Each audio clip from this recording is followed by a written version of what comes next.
Hello student, good morning. आपका स्वागत है हमारे YouTube channel Sharma study point में। और इस वीडियो में यहाँ पर बताएंगे आपके लिए क्लास 10th का, जैसा कि यहाँ पर चैप्टर चल रहा है क्लास 10th चैप्टर 4 चल रहा है। आपका कौन सा चल रहा है? चैप्टर नंबर 4 चल रहा है। और इसमें आपके लिए क्वाड्रेटिक इक्वेशन चल रही है। क्या चल रही है? Quadratic equation. ठीक है, तो क्वाड्रेटिक इक्वेशन के अंतर्गत हमने आपको एक्सरसाइज 4.3 बता रहे हैं यहाँ पर 4.4।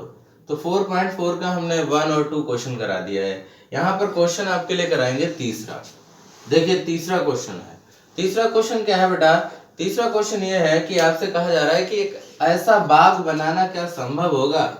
क्या एक ऐसा बाग बनाना संभव होगा जिसमें जो लंबाई है, लिखा है कि एक आयताकार बाग बनाना संभव होगा जिसकी लंबाई चौड़ाई से 2 गुनी है। जिसकी लंबाई जो है, ध्यान से सुनना, इसकी लंबाई चौड़ाई से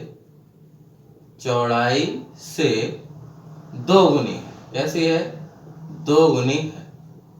ठीक है, अगर आप ये मान के चलेंगे कि भाई चौड़ाई जो है इसकी b है और लंबाई इसकी कितनी है? 2 गुनी है। ठीक है, लंबाई कैसी है? 2 गुनी। तो अगर चौड़ाई b है तो लंबाई कितनी हो जाएगी? 2b हो जाएगी। लंबाई कितनी हो जाएगी? 2b। भाई यहाँ पर अगर हमने मानी चौड़ाई b है तो लंबाई कितनी हो जाएगी? 2b हो जाएगी। अब ये 2b जो लंबाई हो गई है, अब इसको सीधे सीधे आयत का क्षेत्रफल दिया गया है यहाँ पर, यानी आयताकार बाग का क्षेत्रफल। आयताकार बाग का क्षेत्रफल, तो आयताकार बाग का क्षेत्रफल दिया गया है 800 वर्ग मीटर स्क्वायर। 800 वर्ग मीटर स्क्वायर यानी 800 मीटर स्क्वायर। अब क्या करेंगे? अब फार्मूला होता है आयत का क्षेत्रफल बराबर लंबाई गुणा चौड़ाई। ये होता है आयत का क्षेत्रफल लंबाई गुणा चौड़ाई। तो देखिए आयत का क्षेत्रफल हमारे पास 800 है, लिख लिया, बराबर लंबाई कितनी है? तो लंबाई है 2b, इंटू चौड़ाई कितनी है? तो चौड़ाई है b लिख लिया। अब देखिए 800 बराबर 2b स्क्वायर हो जाएगा, 2b स्क्वायर। तो आप इसका लिख सकते हो 2b स्क्वायर बराबर 800, है ना। 2b स्क्वायर बराबर कितना लिख सकते हो? 800। तो b स्क्वायर बराबर कितना लिख सकते हो? b स्क्वायर बराबर लिख सकते हो 800 और बटे में 2। ठीक है, b स्क्वायर बराबर 800 बटे में 2। अब देखिए b स्क्वायर बराबर हो जाएगा, 2 से काट दो 400 हो जाएगा। तो b स्क्वायर बराबर हो जाएगा 400। ठीक है, b स्क्वायर बराबर 400 हो जाएगा। अब देखिए b स्क्वायर बराबर 400 हो गया, तो b बराबर निकालोगे यहाँ पर तो इसका स्क्वायर रूट लग जाएगा। तो 400 का वर्गमूल कितना हो जाएगा? 20 हो जाएगा।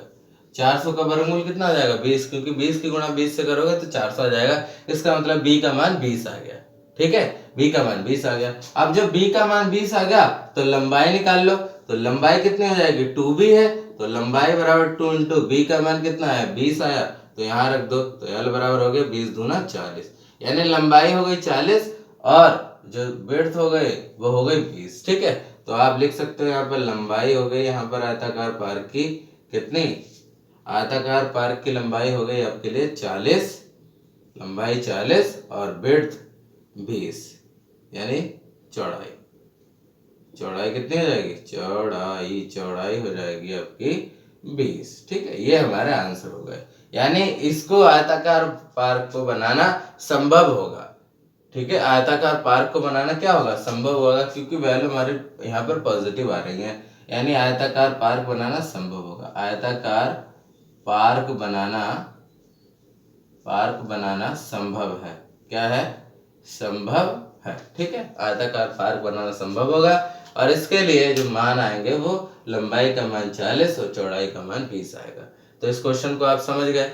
अब अगला क्वेश्चन करते हैं। देखिए अगला क्वेश्चन क्या है हमारे पास, उसको समझेंगे और ध्यान से करेंगे उसके लिए क्वेश्चन।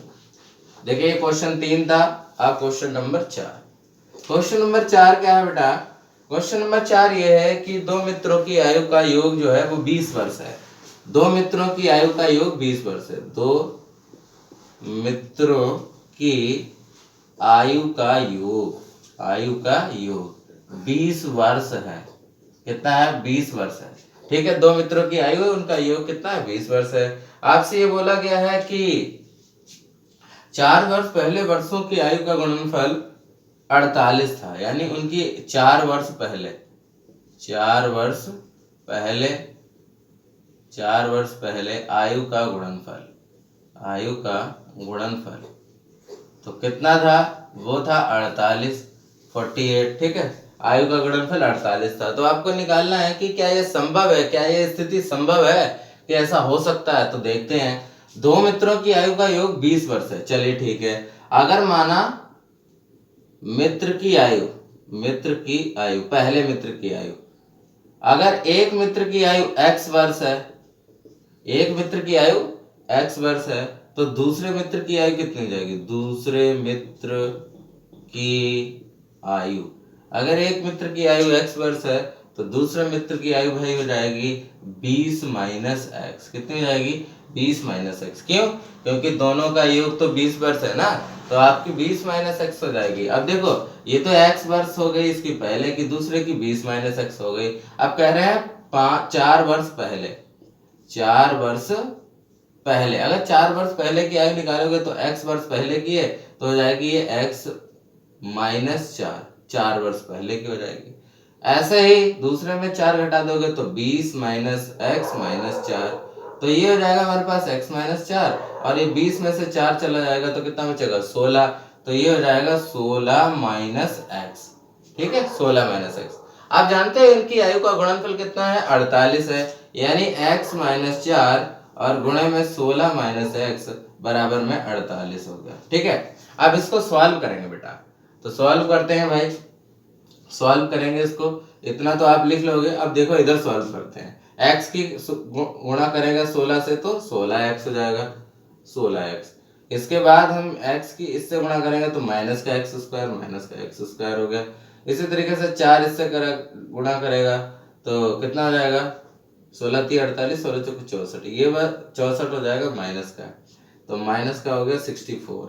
इसके बाद 4 इससे गुणा करेगा तो प्लस का हो जाएगा 4x, प्लस का 4x। ठीक है, ये हो जाएगा माइनस का माइनस गुणा प्लस, प्लस का 4x हो गया। अब उसके बाद बराबर में 48 है, तो बराबर 48 लिख दिया। अब सुनो, ये 16x है, ये x स्क्वायर है, ये 4x है। देखो 16x और 4x जुड़ जाएगा तो माइनस का x स्क्वायर माइनस का 64 और 16 और 4 कितना हो गया, 20x। ठीक है, बराबर में 48। अब देखो माइनस का x स्क्वायर माइनस का 64 प्लस का 20x, 48 इधर लिया, माइनस का 48 बराबर 0। अब देखिए क्या करेंगे, 64 में से 48 ये जुड़ जाएंगे, तो यहाँ पर लिख दो माइनस का x स्क्वायर, 64 और 48 को जोड़ लो, तो जोड़ लो भाई, 8 4 12 का 2 हासिल लगा, 1 6 4 10 1 11, 112 हो गया। अब 112 कर लो, माइनस का x स्क्वायर माइनस का 112 और प्लस का 20x बराबर 0। अब देखो x स्क्वायर का कोफिशिएंट जो गुणांक है वो नेगेटिव नहीं होना चाहिए, इसको पॉजिटिव बना, माइनस से गुणा कर दो, x स्क्वायर ये माइनस का है, ये प्लस का हो जाएगा 112 और ये माइनस का हो जाएगा 20x बराबर 0। तो ये हो जाएगा x स्क्वायर, 20x को पहले लिख लो, माइनस का 20x प्लस का 112 बराबर 0। अब देखिए इस समीकरण को हम चेक करेंगे क्या यह संभव होगी या नहीं होगी, इसके लिए हम चेक करेंगे। ठीक है, तो चेक कैसे करेंगे, हम चेक करेंगे d बराबर b स्क्वायर माइनस 4ac, ये लिख लिया होगा आपने, लिख लेना ये। ठीक है, इसमें यहाँ पर अब हम सॉल्व करते हैं आगे। देखिए हमारे पास समीकरण आई है बेटा, एक्स स्क्वायर माइनस का 20x प्लस का 112 बराबर 0।